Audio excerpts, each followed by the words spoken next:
Ladies and gentlemen, welcome back to Marty's Toybox. For today's video, we are going to be doing an in-depth review on the NXT Tag Team Championship Replica belt. Now, this is probably one of the smallest replicas I've ever seen shop produced that I own in my collection, at least. It is very small. It looks a lot larger than it actually is on camera. If you watch my other videos, or if you kind of are interested, if you go back to one of my other belt unboxings or reviews, usually I do hand comparisons, and this is it for this one. Literally, my hand is it's almost half, or it's over a half, the height size of the belt. So it's definitely a very small belt. But anyways, nonetheless, it's worth the money, but it's more of one of the cheaper belt replicas that shop has produced. In the case of, there's no gems on this belt, first of all. That's weird. That's something you hardly ever see. And also, just like not that much crazy detail that goes into it, and not that much plating that needed to be done. So it saves them money in the end, I guess, is what I'm trying to say. But they also make money because for the NXT titles, you have triangular side plates. For the world title, the main roster titles, you have circular side plates. And let's say Keith Lee is the example I used in the unboxing video. Keith Lee, of course, he had NXT side plates from when he won the North American and NXT World on the same night at Great American Bash against Cole. Anyways, Keith Lee had rectangular side plates that said Keith Lee. And he went to the main roster. If he was not released, he would have had a world title run or just an NXT title run as well. And in that case, he would have gotten circular side plates. If you were a fan of Keith Lee and wanted side plates for your IC belt, you would have had to buy a separate pair. Same goes for Priest, like Priest is actually a good example.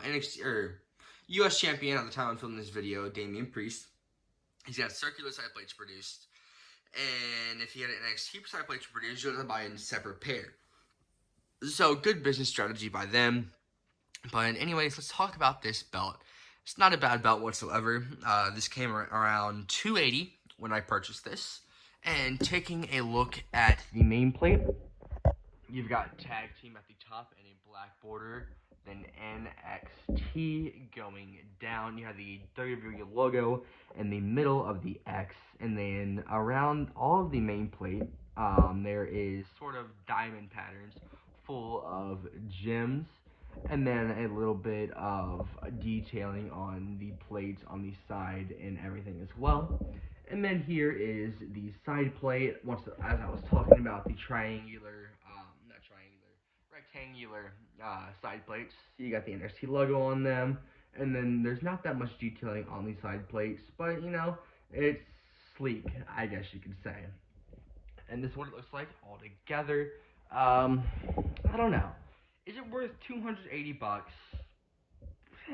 It depends on how big of a fan you are. If you have a buttload of money to spend and just want to buy a belt, go for it, but there are definitely better options than the NXT Tag Team title. I don't know. Of course, they gotta sell it towards the price of all the other ones, but I would sell it for like the old school United States title price.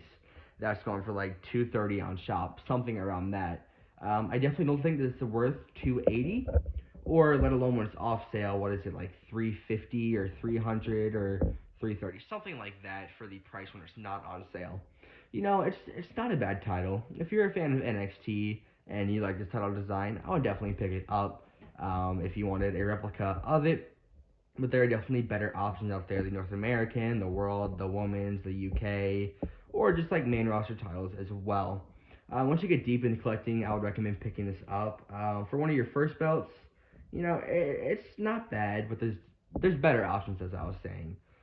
It looks nice, but it's a very smaller belt, and there's not that much detail on it as well compared to all of the other ones.